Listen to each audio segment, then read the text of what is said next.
Ready on the left? Yes. Ready on the right? Ready. All right, let's say who? Yeah, I know you're all by yourself. All right, we're gonna call this Madras City Council meeting to order at 6:28. Can I have a roll call, please? Counselor Walker, Present. Counselor Yoder, Present. Counselor Solis is excused, Counselor Spencer is excused, Counselor Siebold, Here.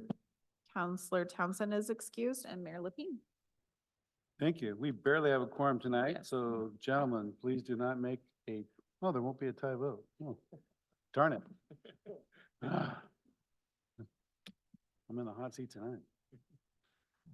Is there any public comments today in the?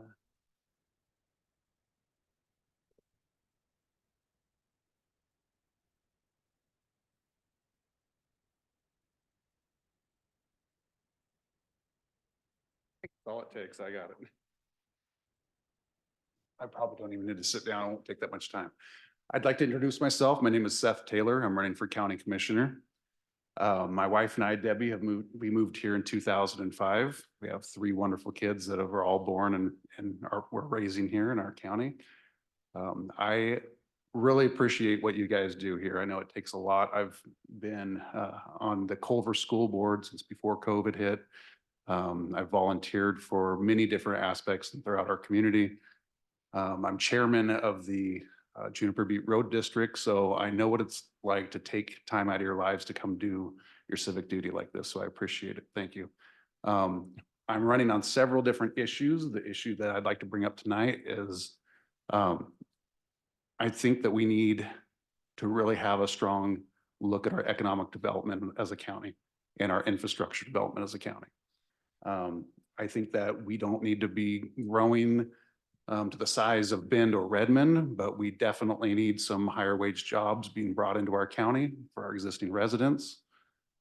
And I'd like everybody to, if you can, I've been posting different things on Facebook. Feel free to visit Seth Taylor on Facebook and take a look at some of the ideas that I have, ranging from homelessness to water for farmers. I've worked for Oregon Department of Fish and Wildlife for 17 years. I have I think I'm have a unique skill set being brought to be able to tackle the issue that the farmers are struggling with right now, their water. And I think that I have some very creative ideas to come up with some solutions for that. So thank you very much. I appreciate your time tonight. And that is all. And if you guys would love to ask me any questions, I'll be available after the meeting. Thank you. Well, it's interesting during chamber board meetings, Debbie always refers to her 4 kids, not her 3.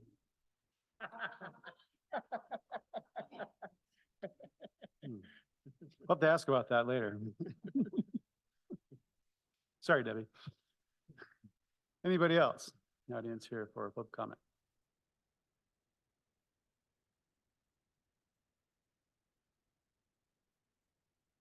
Hi, again. I'm going to deliver 3 minutes of remarks about an event coming up Memorial Day weekend that I got involved with. My name is Les Widener. I live at 197 Southeast Larkspur here in Dallas. I'm here this evening to announce a local event to be held over the coming Memorial Day weekend in support of the Rockin' Easy Rescue Ranch and all the animals they've been caring for at the Jefferson County Animal Shelter on McTaggart Road.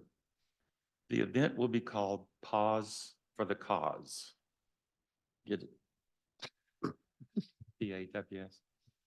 The primary goal is to draw as much traffic off of Highway 97 and onto the Madras grocery outlet parking lot, where people will be invited to adopt a dog.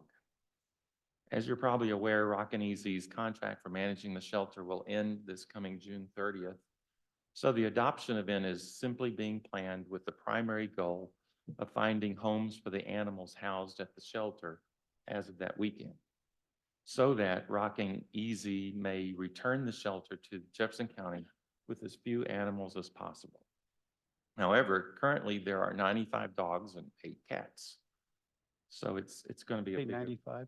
95 dogs and 8 cats. Rock and Easy staff will erect tents and have dogs brought in over this 4-day event. Information also will be available on cat adoption opportunities. A related goal of the event is to raise funds in support of Rock and Easy's spay, neuter, and vaccination clinic. Remember, Rock and Easy is a nonprofit with an unpaid board and director who will continue to operate in Madras at 84 Southwest K Street, the old Habitat for Humanity building. Veterinarians from Madras Animal Hospital perform 90% of all spaying and neutering services there. The cost is discounted, but the current amount averages $4,000 to $6,000 a month. Felix Durfee, animal lover and manager of our Madras grocery outlet, originally came up with the idea for the event, and grocery outlet manager John Weiss enthusiastically agreed for it to be held in their parking lot. A committee of passionate animal lovers for the community has been formed, including Rock and Easy Director Cindy Fisher, Treasurer Jan Forrester, Felix, me, and a few others. Therefore, beyond my announcement of this event, I wish to invite, I thought the city of Madras had a canine unit. I just found out they don't. I'll get with Jason and invite him to bring his unit, as well as maybe the fire department. And we're also inviting other local veterinarians, groomers, trainers to be part of it. So our community welcomes the city's participation and any ideas from council or staff that would help boost donations as well as build awareness. And that's it. Thank you for your attention. Sergeant Webb, don't you have a dog that, I know it's not canine, but don't you have a dog that went through that program that Duke from the sheriff's office was in? Yeah, would that count? Sure. Yeah, anything. Bring to your dogs, there's raise awareness. Yep. Okay, thank you. Get some showtime. The fire department also, there's on B shift, there's someone there that has a therapy dog there that quite frequently has made public appearances. So I would check with Chief Blake over there and see if you can get someone from B shift there. All right, thanks. Thank you very much. Admire your passion, Les. Thank you. Can we push that on our Madras social media? Is that okay? Yes, we can. Okay, let's do that. Anybody else in the audience for public comment? How about on Zoom? All you see are people over in the coast having a good time. Okay. Right? Keep waiting to see if Will's gonna make the mistake and lift his, Mai Tai up past the camera. So, see, Nick's a pro at this. He knows not to do that. Okay, Nick, you're safe. Okay, any amendments to the current agenda? None? Okay, can entertain motion for the consent agenda.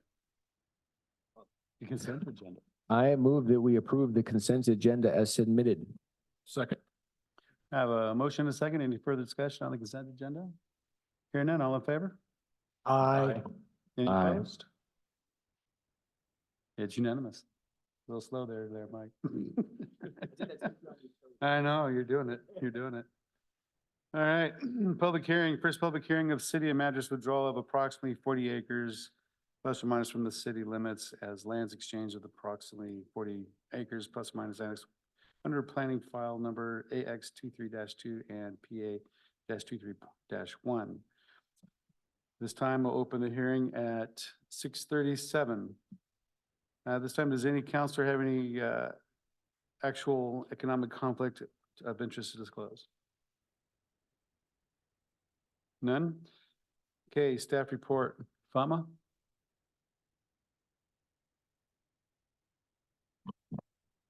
Thank you, Chair. Just a little bit of history about the project or the proposal. On March 12th, the council has approved a resolution initiating the intent to withdraw a territory from the city limit of approximately 40 acres plus or minus as an exchange land. and direct the staff to prepare the ordinance. Before we bring the ordinance to you, ORS 2022-460 needs to be met, which one of the requirements is that we hold 2 public hearings. This is the first public hearing of 2. Following the public hearing, there will be a separate agenda item where you would consider an order establishing time, date, and location of the second and the final hearing. It will also affirm that an election shall not be held on the question of withdrawing the territory from city limit. With that, I'm happy to take any questions, either to me or to Nick.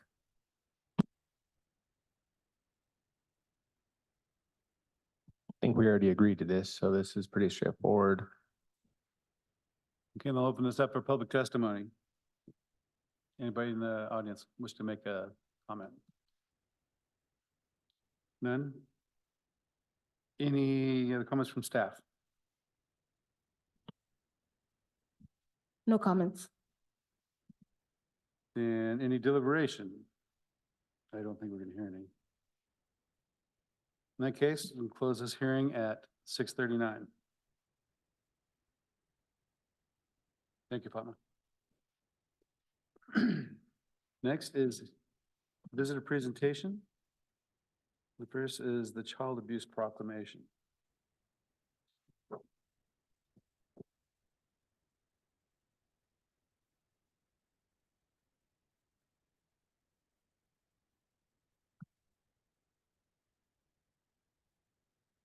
Proclamation Child Abuse Prevention Month for April 2024.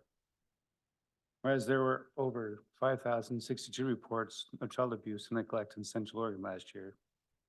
And whereas we all have a responsibility as individuals, neighbors, community members, and citizens of Madras to help create a healthy, safe, nurturing experience for our children. And whereas safe and healthy childhood help produce confident and successful adults. And whereas child abuse and neglect often occur when people find themselves in a stressful situation without community resources and don't know how to cope. And whereas the majority of child abuse and neglect cases stem from situations and conditions that are preventable with the support of an engaged community. And whereas child abuse and neglect can be reduced by making sure that families have the support and access to services they need to raise their children in a healthy environment. And whereas child abuse and neglect not only directly harm children, but the trauma can also increase the likelihood of criminal behavior, substance abuse, health problems such as heart disease and obesity, and poor academic outcomes. And whereas effective prevention programs succeed because the partnerships among agencies, schools, faith communities, philanthropic and civic organizations, law enforcement agencies, and business community. Now therefore, I, Mike Lapine, Mayor of Madras, Oregon, do hereby declare April 2024 as Child Abuse Prevention Month of Madras, Oregon, and ask each resident to join me in raising awareness and providing support to families to ensure they have what they need and deserve to raise their children in a safe and healthy environment.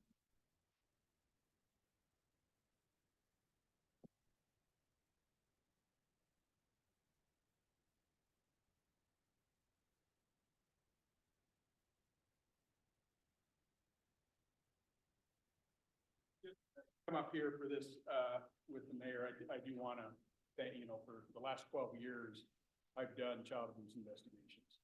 And I want to thank each one of you guys over the last bit of time that you've been on this council for your support and for your willingness to make the hard calls at times and to make the reports. And Mayor, just because I know what you do in your full-time profession, I just thank you for that. And what you do.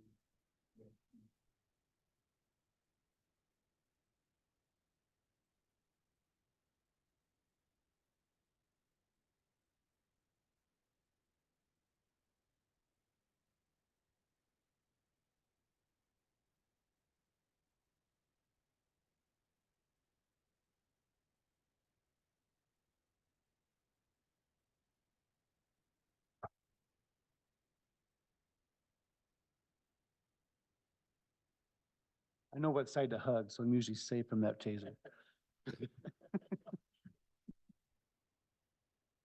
Okay. Chamber directly monthly update. She's gonna explain how many kids she has.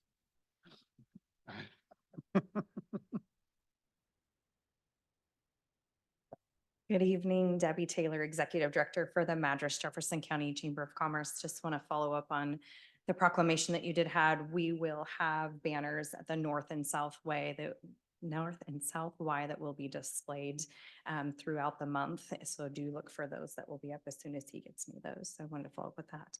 So I wanted to give you an update. First topic would be tourism. I had the opportunity March 11th through the 13th to attend the Oregon Governor's Conference on Tourism in Salem. I am your DMO. That is your Destination Management Organization. Got that? DMO. That's a new acronym you're going to have to remember. This was a great opportunity for me to strengthen some of those local and regional contacts, including with Travel Oregon, meeting those that are more than just visit Central Oregon or Travel Oregon here in Central Oregon, but to strengthen some of those relationships for them, as well as with the Madras and the Prineville chambers in that experience. It was a great opportunity to also learn more about AI, as we are all hearing about AI and how that can play a role into some of the content that we are pushing out. Got some insight on social media. It was the same day when news hit about TikTok. So we were pivoting, listening to presentations about all of that and how we can use and leverage social media. And then we had a great opportunity to see what a full-blown tourist experience is when we went to Mount Angel's Oktoberfest. So that was a great opportunity, and I hope to attend every year to be able to get a little bit more insight for us to further being a DMO. Along the lines of tourism, also want to make you aware, if you don't know and have seen some RVs or camp trailers parked in the parking lot of the chamber, we are part of harvesthosts.com.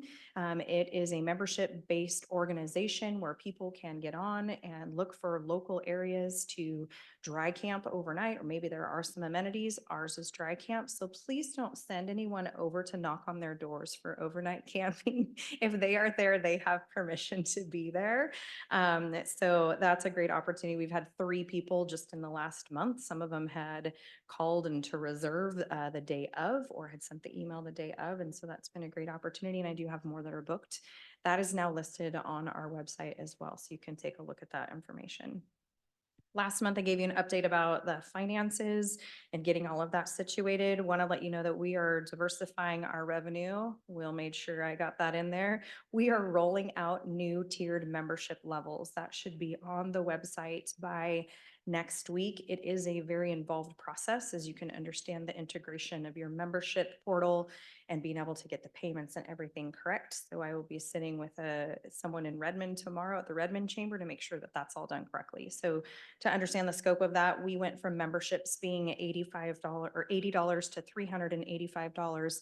And now we are going to be at 5 tiered membership levels from $100 to $2,500 with a lot of added benefits. That is an annual membership, but a lot of added benefits to anyone who would like to pay into the chamber for a membership.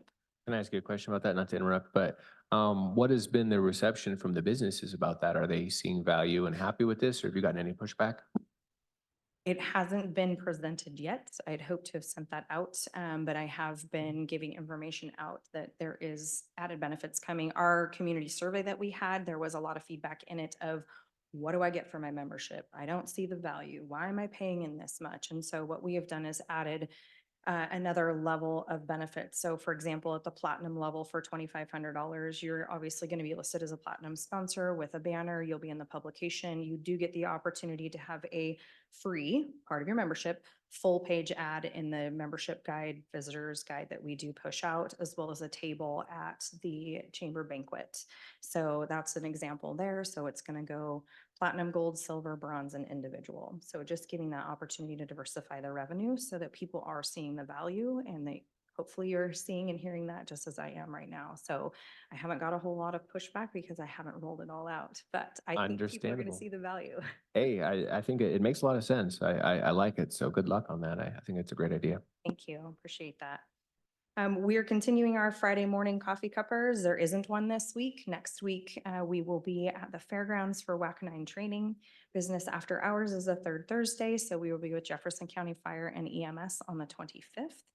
So do look for that information, which leads into the website. If you have not taken a look at the website, I have taken a stab at the website and trying to save us some thousands of dollars. Website pictures are getting updated, content is getting updated there as well.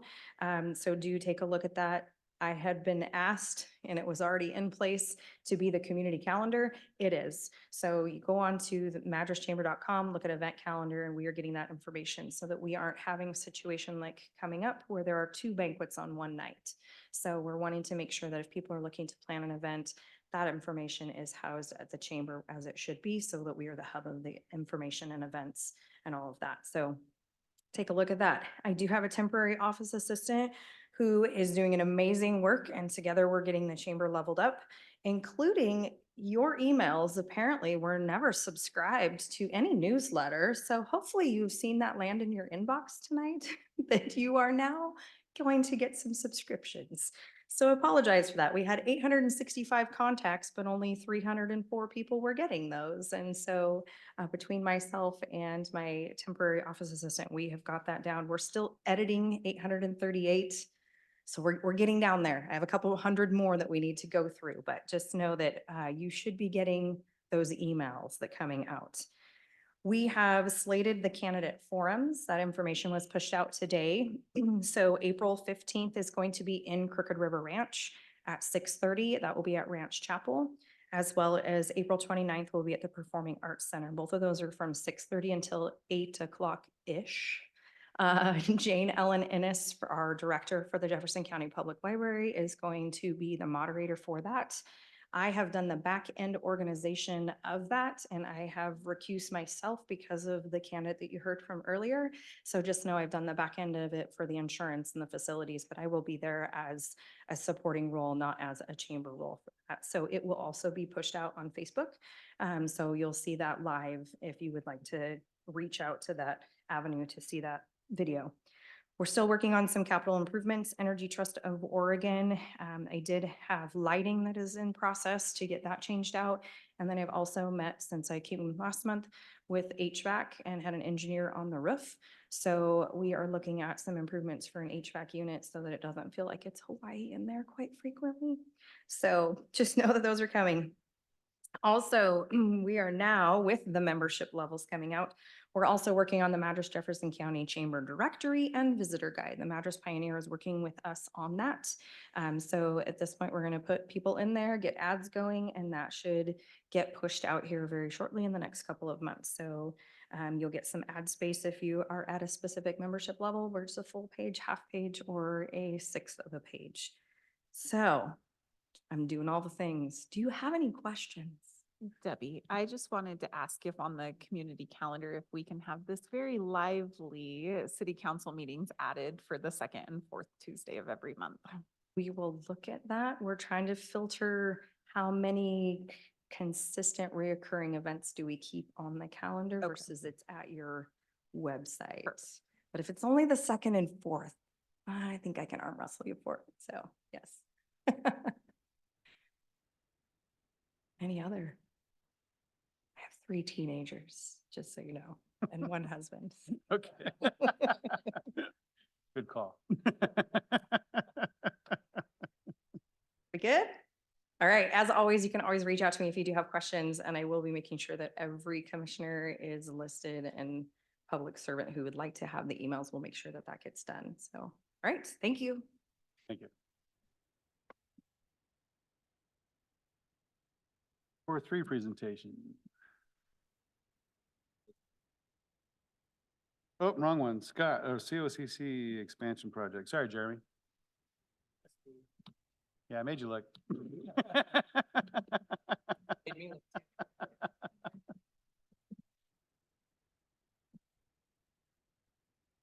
be weird to be at a city council meeting talking to Jerry Green, who's not our legal counsel. Yes, and I've not received any of his emails this last week, so we're having a good week. And hopefully he hasn't received any of mine either. Thank you, counselors, Mayor Lapine, for having us back again to speak about and bring an update on where we are with our COCC Madras campus expansion. I'm not going to spend a lot of time going through every slide. Most of these I just wanted to get in front of you as they show updated renderings, and I thought you might be interested in viewing. Primarily, a couple quick things that we'd like to discuss tonight is one, again, show the opportunity to see the updated renderings, to keep you all informed about our current timelines for the project as they are quickly approaching to begin moving towards official groundbreaking, to share how far we've come in our fundraising efforts so far, and to invite you all, though you probably did receive an email from me yesterday, to our community open house event, which is next week on April 4th. Following me will be Miss President Chesley, who is sitting to my right. Lori works. Lori works. Lori is fine. And she would like to share with you and speak about the project from COCC's executive perspective and inquire about how the city of Madras might consider financially supporting the project. So with me tonight is President Lori Chesley, and also with us is Zach Boone, Chief Advancement Officer and Executive Director of the COCC Foundation. My name again is Jeremy Green, and I am the director of the Madras campus and serve the college as a capital projects manager as well. With that, Kelly, and thank you so much, Kelly, for working with me to get these slides up and presentable. You can move forward to the next one. So by way of quick reminder, COCC is moving forward with the construction of a 24,000 square foot building. This project is going to bring up to perhaps a little more, maybe just slightly less, 25 full-time positions. This is a combination of both the college and our childcare partner, TCLC, the Children's Learning Center. The majority of these positions will be employed by the Children's Learning Center, though the college is making plans and is intending to hire both faculty and lab technicians for these additional programs. This expansion project is very partner focused, community partner focused. As I've mentioned, the Children's Learning Center, who will be providing up to 100 childcare slots with the expansion of this campus.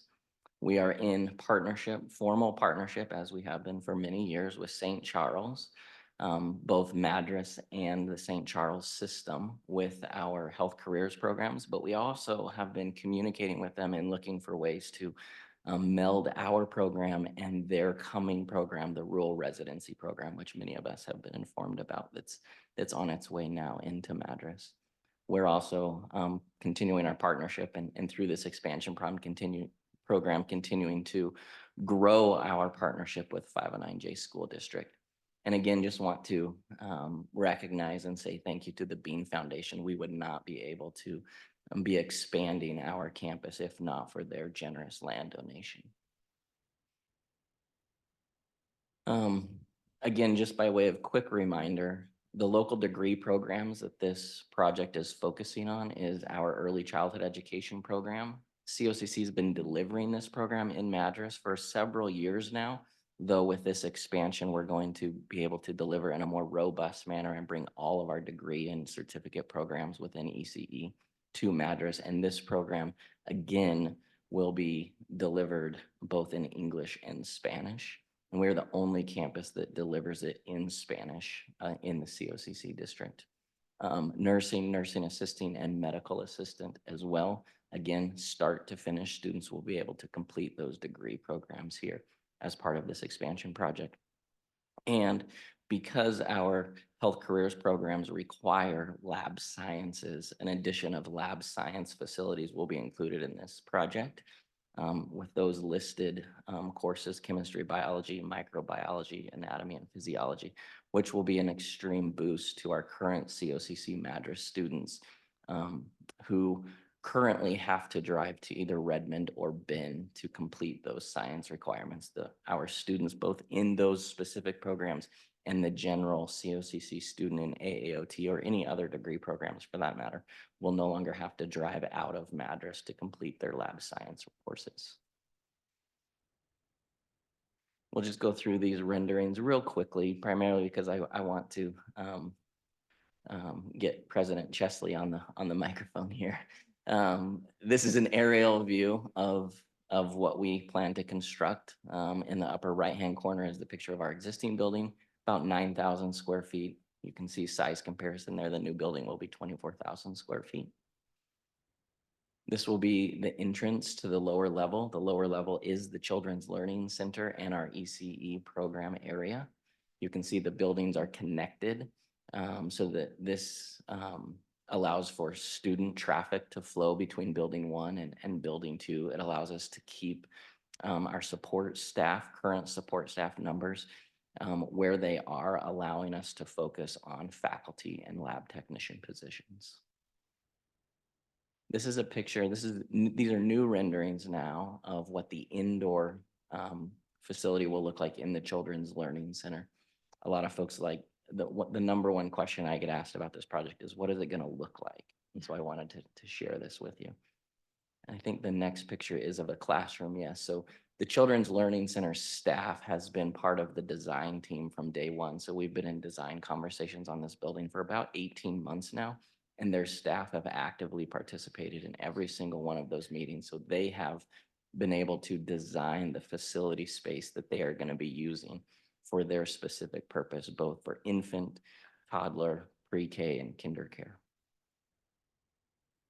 This is a picture of the second story of the building. This would be where COCC students enter and exit the building. You can see again a picture of the connecting deck and outdoor plaza. And I think I showed this one last time I was here, but this is a picture of our health careers facility. Again, they mirror exactly that of St. Charles facilities. So as our students transition from the COCC programs right into the St. Charles employment, of which most of them do, they will go right into facilities that they've already trained in and experienced as a student.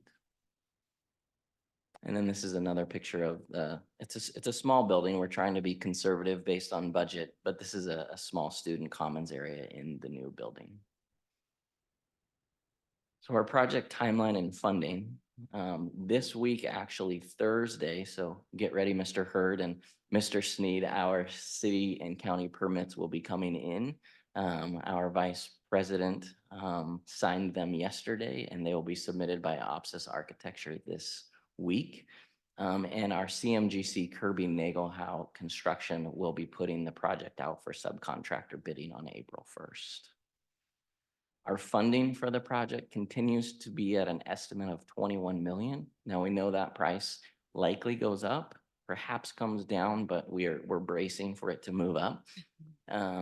Once we get the subcontractor bids back, we'll have a more firm price, but as of the last estimate in January, the estimate for the building was 21 million. And as of today, we are 55 to 60% to goal on our fundraising efforts, which is a pretty big feat considering, as you know, we are funding this project completely outside of any bonds. Again, would like to invite you all, and you can check your email boxes if you haven't seen it yet. We are having a community open house at the campus on 4/4/24 at 4. That was Zach Boone came up with that. And we plan to have, it's an open house. So come check out the renderings. A lot of COCC staff will be on site to answer questions. It'll be a good opportunity for community members to engage in the project. We'll have brief remarks around 5, both from President Chesley and program partners. I think, yeah, that's the invitation you should have received. So with that, I would like to turn it over to Ms. Lori Chesley and let her speak from her perspective. Mayor Lapine, councilors, I want to also thank you for inviting us to come and speak with you tonight. Jeremy has the grasp of all the technical details of this project, and he has just been so great in that role and such a wonderful representative of this community and this work. In my mind, the Madras expansion project is sort of the perfect example of COCC's mission in action. And as part of a strategic planning process last year, we revised our mission slightly, and it is to empower students and engage communities through high quality, equitable, and accessible lifelong education. The Madras Expansion Project empowers students, healthcare and early childhood education programs, train for good paying jobs, and they also offer the possibility of a longer term career trajectory for those students who might want to pursue education further. This project engages our communities. As Jeremy said, this project could not happen without the generosity of our community partners, in particular, the Bean Foundation, who donated the land. And we know that this project has as much to do with the good work of the community as it does anything to do with COCC. Our programs are high quality. Our health careers and early childhood education programs are among our most highly regarded. We have excellent licensure and graduation rates, and our graduates from those programs are highly sought after by employers because of the reputation that we bring in those areas. This project promotes equity in that we will be serving traditionally underserved populations, the Latino community and Native American community. These student groups make up approximately 50% of the Madras campus student population. It also promotes accessibility. I think this one is probably the most obvious. It serves a rural part of our region that is hungry for more higher education.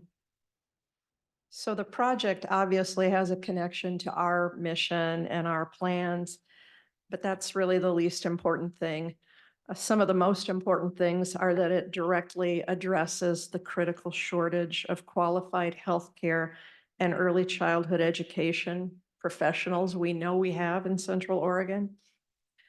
Our college prides itself on being as responsive as possible to community needs and to employer needs.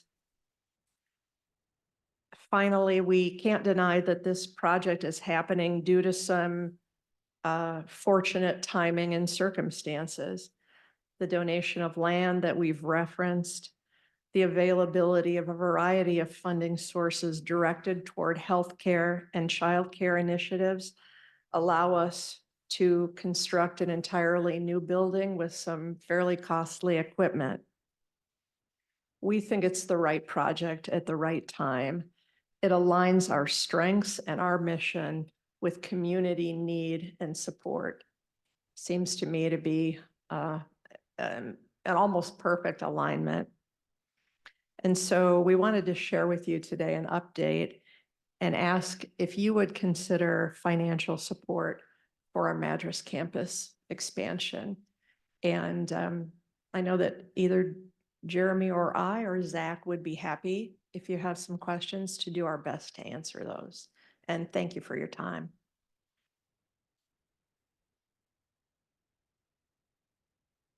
Counselors? When you say financial support, in what form?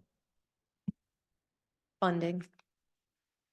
We'd like you to send all your friends and relatives and take classes, but funding is what we're asking for. Counselor Siebold, I spent the last couple of weeks meeting with both Kate and Jeff, as well as Will, coming up, brainstorming ideas of how the city might be able to support. And I think they might have some ideas as well. I know that just recently at the last council meeting, there was talk of leftover community ARPA dollars that the city was sitting on. And that was one suggestion that they shared. Will? Do you have a comment on this? Well, I met with Jeremy and we did talk about some different funding avenues. One of the requests that was had was their connection fees for their sewer is roughly $500,000. If Jeff, if want to quote me if I'm wrong on that. I explained to Jeremy that there was no way the city could waive that fee, that the city would have to pay itself back from another general fund basically for that.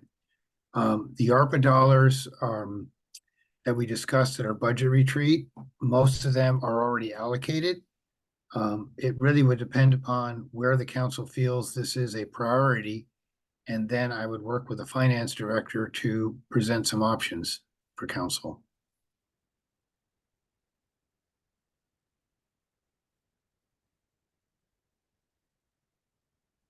Yeah, I mean, I think maybe this is something we're gonna need to talk about as a council. You know, if money grew on trees, of course, we'd be happy to help, but realistically, we are a pretty poor city and we weren't able to basically fund all of our own financial priorities as far as everything we want to do in public works. So totally appreciate it, totally support the project. We are unfortunately a very poor city, so that's not a hard no, but this is kind of a big picture triaging of what can we afford, what can we not afford. So happy to include this in the mix as something that potentially we could support down the road. So yeah, overall, I'm excited you're doing this. I do have a question. I saw that it was 25 FTEs, which is great. If let's say Plan A works out as you're hoping and you're able to build it on the timeline you want, when are you looking at construction? When are you looking at actually hiring FTEs, et cetera? Do you have, I know that's very rough at this point, but I don't know if you have like a Plan A. Jeremy knows Plan A. Yeah, Plan A, and we might actually be on Plan M and OP at this point, right? From a timeline perspective. We hope that the city and county permit process will proceed in a timely manner. We understand that that takes time. We also hope that the subcontracting bidding goes as we hope it will. And if both of those processes do in fact come as we are hoping, we plan to be breaking ground by the end of June of this year, 2024. We don't yet have a hard date set for open of the building, as that's a moving timeline, sort of depending on the subcontractors that are appointed for the job. But we are on track for a fall 2025 open at some point. Our hope was fall term of 2025, which would be September. But at this point in the process, we truly believe that we're looking more towards a late fall, early winter open. And in order for that to happen, we'd need to begin doing not all of the hiring, but a significant portion of it. You know, before we would open, we would need those staff before we could open, Well, that's exciting. faculty in particular and lab assistants. Yeah, that's amazing. As far as the budget aspect, yeah, I mean, I think we're just gonna need to maybe stay in contact in the next, fiscal year or 2 or 3 and see what, can happen or not. A lot of it has to do with frankly, our revenues, our property tax, et cetera, a little outside of our control. So, but yeah, we'll keep the lines of dialogue open. I think everybody unanimously heavily supports the project. So we'll see what we can work towards in the future.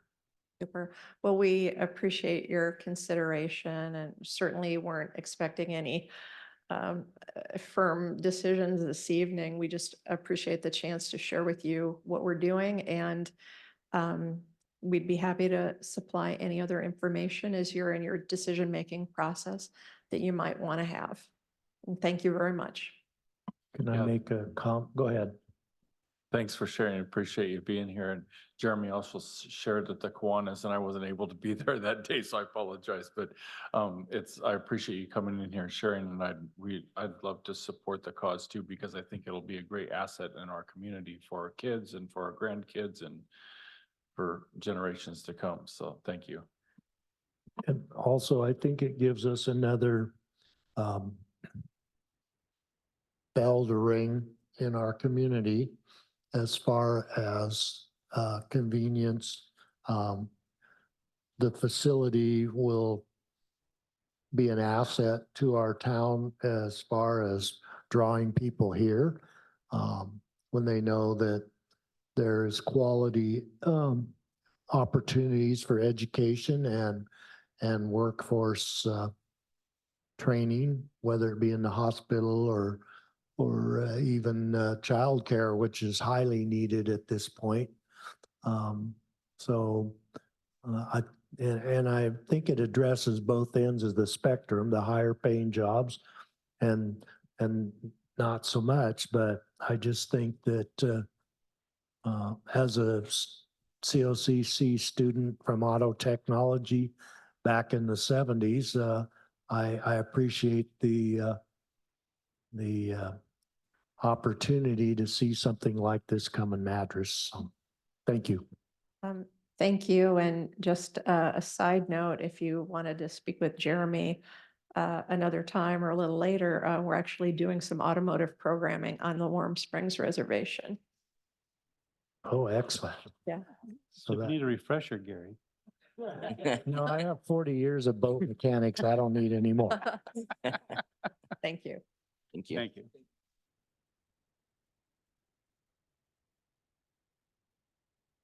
Is it core 3 presentation now? Okay.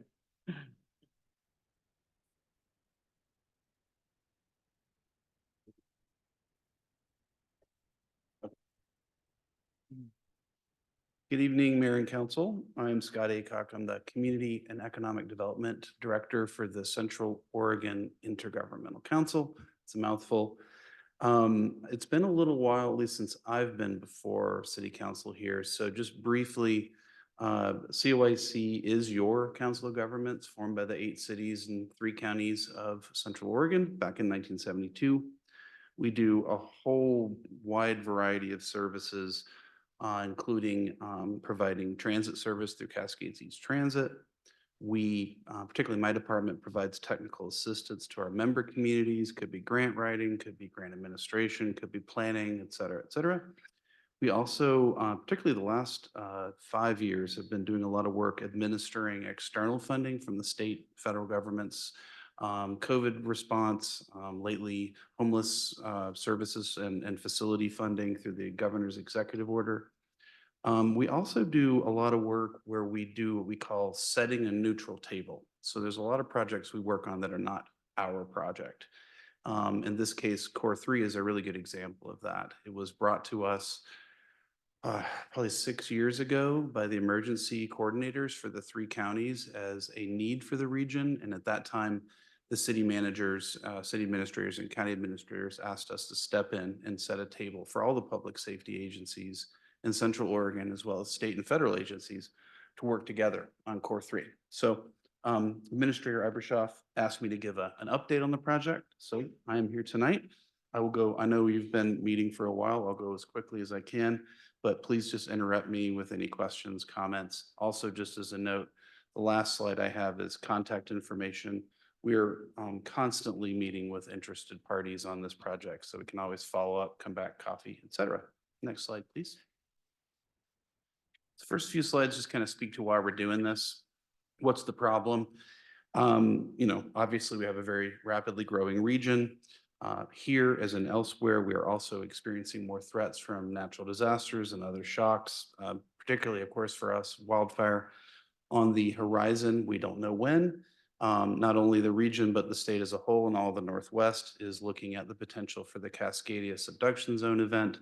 And Redmond is the kind of primary staging ground for the federal government in response to that, considering airports, transportation facilities, et cetera, are meant to be compromised and not functioning on the west side of the state. So we need a place to have emergency response and recovery operations. The state needs a place to continue state government functions. But for the most time, and we can go ahead to the next slide, thanks. Most of the time, that's not what this facility would be used for. It would be an integrated public safety training facility. So this is everything from your shooting ranges, your emergency vehicle operator courses, fire training towers, classrooms, et cetera. There was a feasibility study done back in, I'm going to say 18 or 19 by the University of Oregon that identified that this was a key and growing need in our region. Our public safety agencies just simply didn't have the kinds of facilities they need to provide the required training or the desired training. And a lot of the desired training is that sort of interagency types of training where you have, for instance, a scenario where you have a major fire at an airport or a bridge going out or a major wildfire, and you've got a lot of agencies and different disciplines needing to respond together. And so this facility also will offer that. Next slide, please. And just this slide just kind of highlights that this has been a really extensive process of identifying what all, and a little bit later, you'll see it's 28 agencies working together, what they all need and how can we meet them in what priority order. This is not proposed to be, we're build this whole thing all at once. This will take some time. But in the I have a quick question. oh yeah. I was just gonna ask, is this modeled after like another state or anybody? Like what's that? And how many people could we train per year? What's the training capacity of Core 3? That latter question I'll have to get back to you on because I don't remember off the top of my head. We have a business plan that lays all that out, but Okay. thousands, I can say that. Nice. But in terms of the model, there are only a couple, maybe 3 or 4 similar models elsewhere in the country. We've been put in touch recently with about 3 to 5 other places that are looking at doing something like this because of these growing needs. There's a facility in Arizona, there's one in Alabama, Oklahoma that are similar, but I can get some, I can just get you the business plan. It lays all that out. So, I'll go ahead. Here, I no. have a little bit of knowledge just from my occupation. This would be really,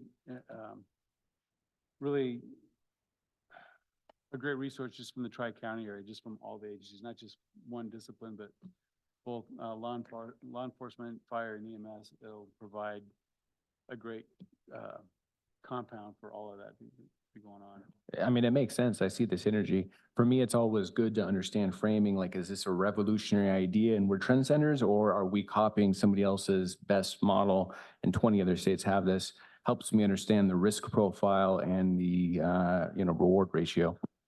COVID kind of helped point it out too, where this would be kind of good idea because it becomes, it also serves as like a command center.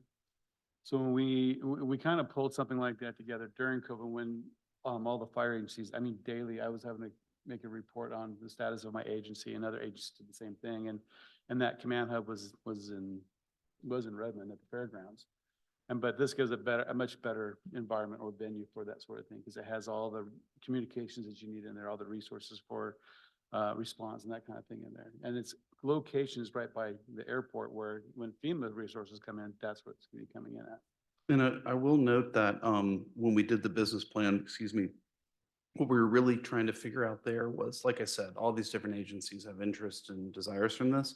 What's the best way to provide it? In what order, priority order? And the firm that helped us with that is called RDG Group, and they have helped with, they kind of helped us with that model because it is replicating what they've done elsewhere, helped other communities do. So let's see, we can go to the next slide.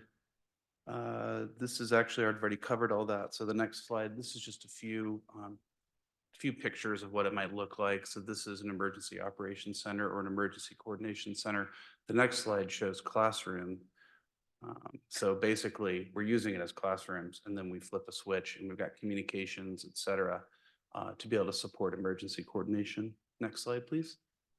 Emergency vehicle operator course, that's probably the #1 need right now. It's just, we just don't really have such in the region. Certainly nothing dedicated. Folks are using different kinds of parking lots.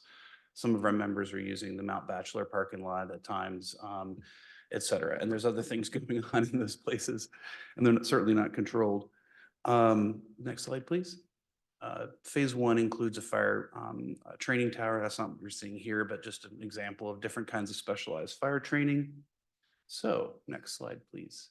So we have a fully developed concept with all sorts of, imagine a campus with different kinds of facilities and props. And but again, we needed to prioritize. So what are we doing? Well, I don't know if I have a slide on this, but Deschutes County has dedicated 300 acres of land across the highway for this. We have a lot of space. The idea was what we've heard from everybody, including the state Department of Public Safety Standards and Training, DPSST, said, plan for expansion, because whatever your footprint you're going to get, that's all you're going to get. You're never going to get any more 50 years from now, et cetera. So plan enough space. So we're not going to fill it with these initial 4 or 5 things, but We have to do all the site prep, of course, get utilities to the site, environmental remediation needs on this site. Then there's the emergency coordination center / admin and classroom building. There's the fire training tower and burn building, the EVOC I mentioned, and a small associated multi-scenario pad. Next slide, please. This is everything though. There's like aircraft rescue and firefighting. There's an EMT lab. There's urban search and rescue. There's what they call a that was simunitions. Anyway, They're like simunitions. small paintball gun. Yeah, Wow. yeah, yeah. So you're simulating different kinds of conflict scenarios. There's even stuff, ODOT's really interested. They want to use some of the classrooms, some of the facilities, but also they just want some space to move dirt around with their heavy equipment. And there's also some wildland fire areas that have been set aside. Next slide, please. That's the campus. The stuff in dark blue is the phase 1. Again, this is just across the highway, Highway 126 from the airport. You can see that sort of dotted line on the southeast corner. That triangle there, that's in the runway, wherever they call that, the runway zone. So we're not doing anything in there. That's fenced off and separate, but the remainder of the property you can see. Next slide. So I mentioned we have 28 agencies. They are primarily local, but also state and federal agencies. Next slide. Here they all are. Oh, I had some comments on that, just so you know. What we've done is to date, we've just signed an MOU among all these agencies dictating how they work together. We're in the midst right now, you may have already seen it. I don't recall if it's been signed yet by the city, an IGA that kind of stitches them together a little more carefully because we're dealing with bigger and bigger chunks of money and bigger decisions, and we really need to lay things out a little more clearly. The partners that provide funding each fiscal year for all the project development work we're doing, they get a vote at the executive council is what it's called. So you are represented by Chief Plummer. You also have, well, the community here more broadly has Commissioner Simmelink and Sheriff Pollock and Chief Blake from Jefferson Fire and EMS. And Chief Blake's also a vice chair of the whole executive council. So there's a number of folks representing the community. Next slide. Where we're really focused right now is we're towards the tail end of all the land use entitlements. This, very grateful to all the partners are grateful to the county for contributing the land, but it was outside the UGB. So that's always fun process to get it in. We had to do 9 separate applications to the city of Redmond and Deschutes County. We expect that to be, to get those entitlements this summer. Have met with potential opponents. They have no concerns at this point. I can't guarantee what that means, but we're feeling really confident. We are just about to pull the trigger on an owner's rep contract because this is a pretty major construction project, and it's not something I've done before at COIC. So we just knew we needed some expert help. Then immediately after that, we're going to be designing the initial transportation infrastructure that is required for the facility and building it. So we'll be designing it and then building it early next year. We are really leaning in right now to some more engagement with the state agencies. There were about 9, I think, on that list of partners, and they all want something from this facility, but we need to know exactly what they need and how they're going to help pay for it. We're also working with Lori Chavez de Reamer's staff and herself. She came out for a tour, as well as Merkley and Wyden's staff on federal funding. Unfortunately, there aren't any really obvious, big, meaty, if you will, federal grants for this kind of facility. So we're kind of piecemealing it for now. We have received approval on the partition of the land, the 300 acres, and we'll be doing a land transfer agreement. And to this point, the group wants to build because they really want this to be a truly regional facility that has the decision-making made by the member agencies. So they want to build a new ORS 190 interagency group to govern and operate this. So that's like what COIC is. We're an ORS 190 interagency agency. Next slide, please. Almost there. Timeline, I mentioned summer land use, building our ORS 190 and our operating agreements. We're partitioning and transferring the land. We will expect to have not only the design for the transportation infrastructure, but all of phase 1 done, design and engineering by early in 25. In spring of 25, we're going to be breaking ground for the transportation facilities, start the site plan process. 24, 25 is a major fundraising effort on our end. And then current schedule is to break ground for the rest of phase 1 in summer of 26. So next slide. Funding. We currently have 10 million in the bank. It helps because of interest rates right now. We're actually able to use a little bit of that interest for some of the project development costs, but doesn't cover everything. So 9.5 of that came from the state legislature. We got 500,000 from Oregon State Fire Marshal's office. We've got 750,000 in what they used to call earmark from the feds. And I heard that when the federal budget passed last Friday or Saturday, that another 1 million in earmark is coming through. We have the dedication of the land from the county. We estimating that initially it was appraised at 16.4 million, but it turned out 72 acres were zoned improperly. They're EFU, so we're going to reappraise it. So we're guessing 12 to 14 million. And then all the local folks have contributed around $700,000 in the project development costs. So we need about 20 to 30 more million to make all of phase 1 happen. Obviously, at some point, we're going to draw a line. We're going to value engineer back to what we can do in the short run and just keep this thing rolling forward. So there were a couple slides in here that I did not mean to include in your presentation because they were for Laurie Chavez DeReamer's office. Not the next one, though. This one's good. So, go ahead. Let's go ahead back. Sorry. Yeah, there. So here's the different state agencies that are engaged. And this is, I mentioned that we are going to be working really closely with them in the coming months, anticipating a pretty big ask for the 25 session. And by pretty big, I don't know, but I've been socializing the idea of about 10 million, something in that range. And so I don't know that, they've all been told not to put things in their budgets that aren't part of the governor's priorities right now. But either way, we're going to be working with them to, like I said, what do they need? How much is it going to cost?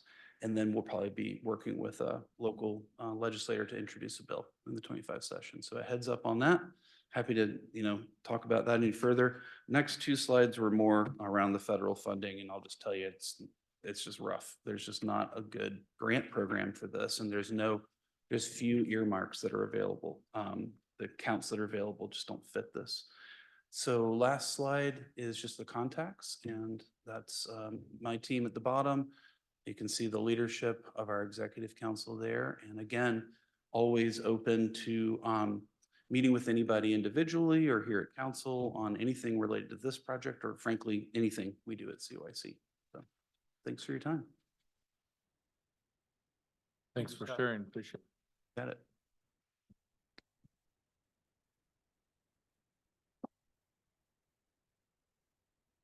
Okay, on to the regular agenda, Willowbrook Park Agreement. Jeff? This is for development of the Willowbrook Park up there in the Willowbrook subdivision, basically. And we were given as part of the land use decision on roughly just under 3 acres.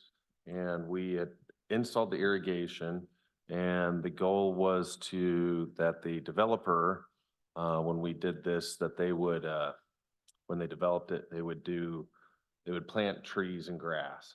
Kind of fast forward, this all kind of took place back in 2020, 2021. Fast forward here, the SGS development who installed all the infrastructure, they cut us a check for 14,000 and said, here, this is what we came up with the value. We don't have time. You guys just take this money and go do it. The cost to actually put in a few trees and seeded it is around $50,000. So we're short.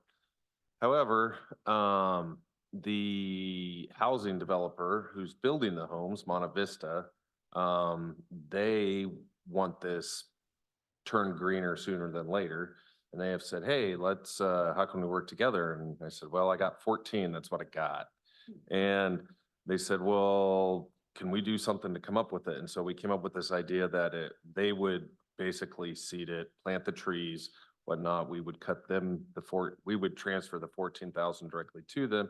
And then we would credit them Parks SDCs on the next 20 some odd homes going forward to cover the remaining $50,000 difference. And so that's what you have before you tonight is the agreement between us and Monte Vista for them to do that. And then they would just go and get it installed.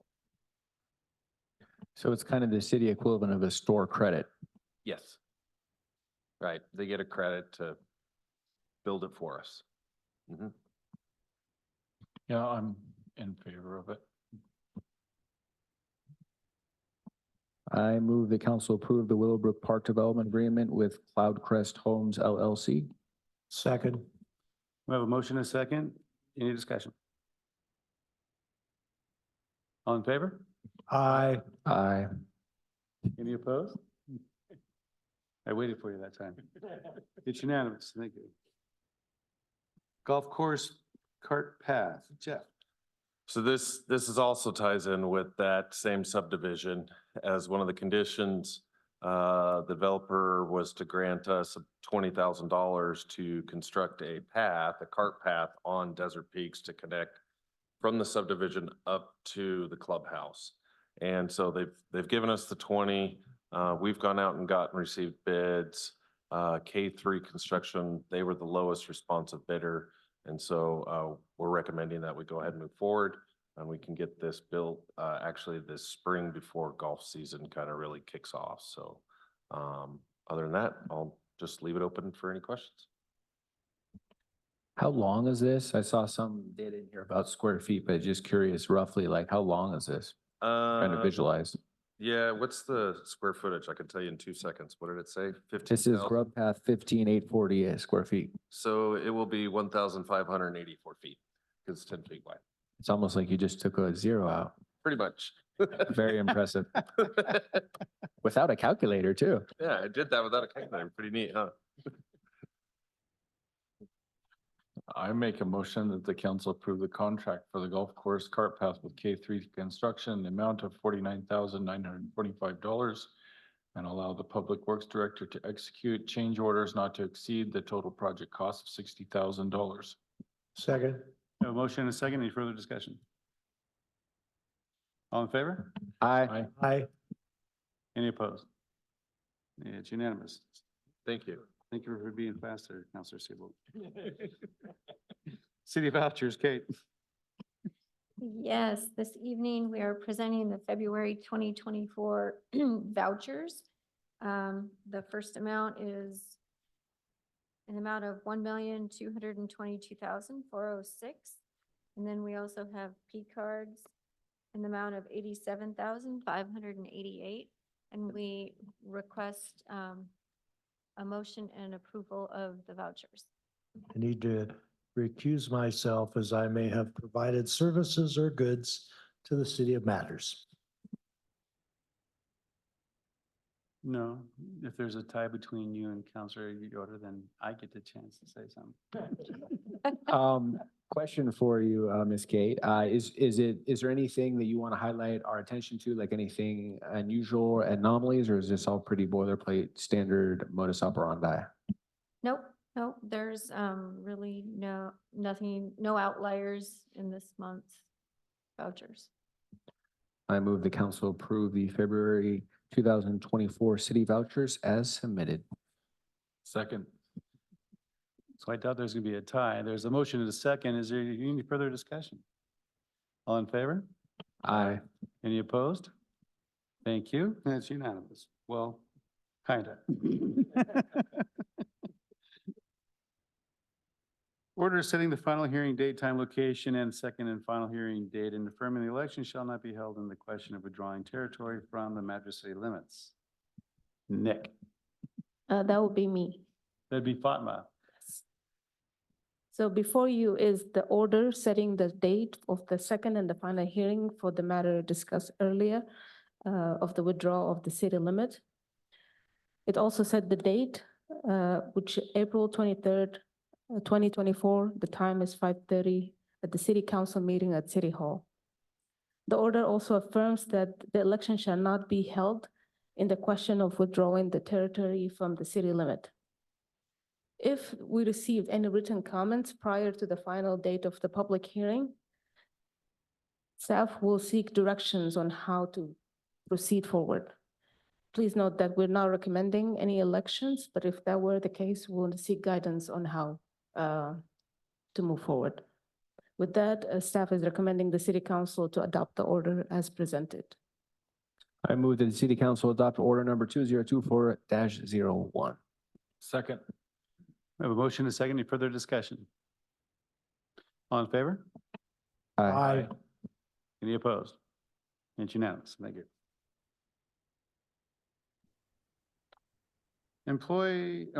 Memorandum of Understanding between the City of Madras and Madras Police Employee Association. Will.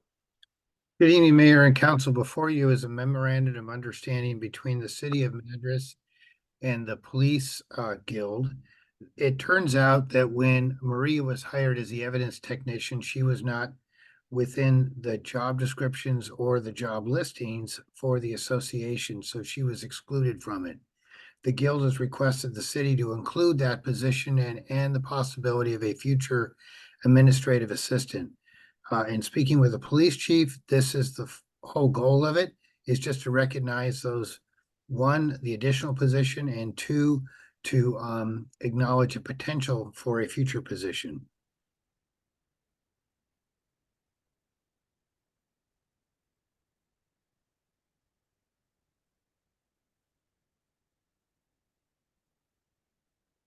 Comments? Fair to assume then that our illustrious Chief Tim Plummer supports this, correct? Yes, Councilor Seabold. He is on vacation, or he would have been here to bring this item forward.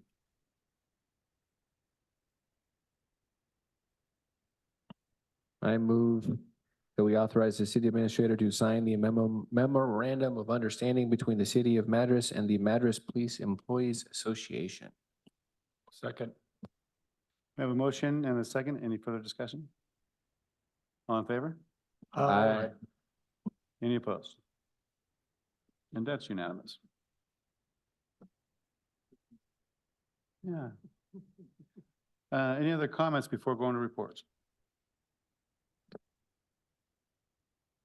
Hearing none, we'll start off with Councilor Seabold. I don't really have much to report. Thank you all for everything you guys are doing. Yeah, that's about it. Thank you, Councilor. Councilor Yoder? I don't have anything to report on the airport committee because we canceled that. There was not a quorum, so that got pushed off till later. Other than that, I don't have anything to report. Thank you. Councilor Walker?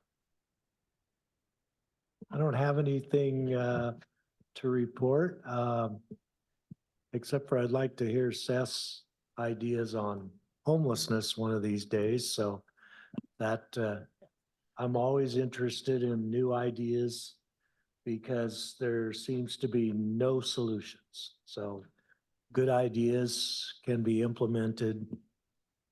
No ideas can't be. Well, I would second that also. Speaking out of turn here, sorry, but this was kind of interesting, being you brought that up, Gary. We had someone, a commissioner from Deschutes County come up and share at the Kiwanis meeting concerning homelessness and things. And all the different things that they had used, she could not give us a straight answer whether they were effective. So that, I found that very interesting. It's like an ongoing process, so. It's like that, I forget what the team's called in Portland, but they pair a paramedic with a social worker, and that's not being funded. And the mayor said they're going to fund it, but they can't, he won't take a face-to-face conversation on it. But their controversy over it is that they haven't shown that to be actually effective. Yeah. So, interesting. Chief Plummer isn't here, so Kate. Yes, my team's been working on month-end payroll, and door hangers and shut-off notices have been issued, so tomorrow's our cutoff date. We are working as a team diligently to put together the budget books. We're currently finalizing the budget proposals, the narratives, and hope to issue all those books to the MRC Commission as well as the council on April 5th. So ahead of schedule is our goal. And as a team, we have a day plan to assemble all those books. We are also working on MRC and the analysis of that to bring that forward for a deeper discussion with the council and MRC Commission after budget season, because we do see that we have a little time before we're fully expiring all of our credit. So that's pretty much it. Thank you. Nick? That'll be me again. Oh, okay. Sorry, Fatma. No problem. So 2 upcoming events, just to keep on your radar. Next month, April 8th, we have a work session on the Housing Action Plan. And in May 13, we have a work session giving you a status update on the camping regulation that the council approved late last year. Another update, Safeway has contracted with the business to collect off-site shopping carts. So we're seeing a significant reduction in the carts being collected by the city. That's comforting.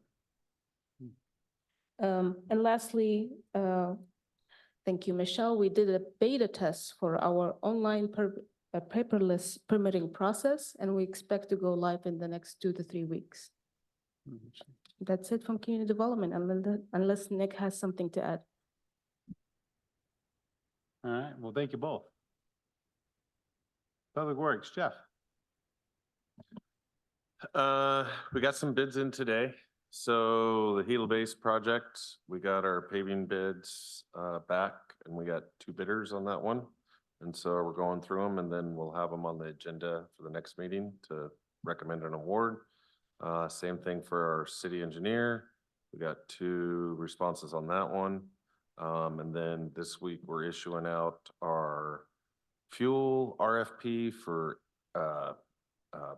Avgas and Jet A for redoing our contract up there. And then as well as 10th Street is going out to bid this week.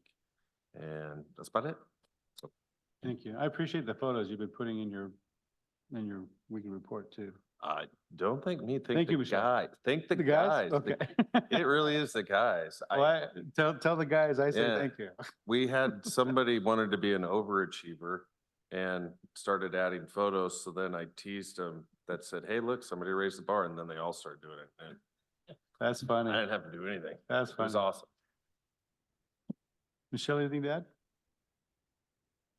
Thank you. Well, All righty, good evening, live from the city of Seaside, Oregon. Counselor Walker, one of the sessions that we have on Thursday is on the homelessness and the Ninth Circuit Court and how cities are responding to it. So I'll be certainly taking notes and reporting back to all of you because you're right, it's a very complex project. I do want to give a shout out to Marco in the Community Development Department. He's done a phenomenal job. He and I met with Julio, the store manager at Safeway, and talked about solutions. So we're glad that Safeway is doing something with its carts. He's been very proactive with all the businesses in town, as well as working with Nick and Fama and others on moving the camping ordinance forward, because I know that's a question that many of you have. Secondly, I emailed out to all of you the strategic plan that I drafted based on a couple of different workshops and work sessions we had. So if you could please take a look at that, I'm going to give you a call next week and see if we can set up some time to review them. And then pay attention to your calendars because we are now thick into budget season. And we look forward to working with all of you and the budget committee with respect to reviewing, making any final edits, et cetera, to the fiscal year 24-25 budget. And that is, oh, one last thing. I'm speaking with Counselor Seabold, give him a shout out for this one. He helped me refine an idea that I emailed out to you that I would like to start in May called Bringing It on the Radar. It's just a chance for me to informally visit with all of you and talk through any projects, programs, ideas, concerns you have. Because we obviously are going to implement your goals within the budget, but there are other things that come along And so please take a look at your emails. I gave you some suggestions and some topics, et cetera. And I look forward to working with all of you on that. So back to you, Mr. Mayor. Thank you. Thank you, Will. And our counselor's not with us tonight, correct? No. Okay. Well, I wanted to shout out to our committee who heads up the Tomie City, Sister City project. We had 5 Japanese students and 1 chaperone come visit. Those of you, which was most of you, who missed out on our dinner Sunday night, really missed out on some great chow and some great company. So whoever put that on, thank you. That was a great time. I myself took on a 17-year-old Japanese student in my home. It was a great time. I lost at Uno to her, so it was it was war at my house and I lost. It was horrible. But it was great interaction, great networking. I came out with a friend out of it. Just so I can't say anything more about it. It was just a wonderful experience. And so if you ever get that opportunity, it was kind of fun. We used Google Translate a lot. She was a little apprehensive about my overexcitable German Shepherd, but by the time she left, they were both kind of hugging. So it was a good time. So, anybody have anything else before we close? If not, then we'll adjourn at 7:49.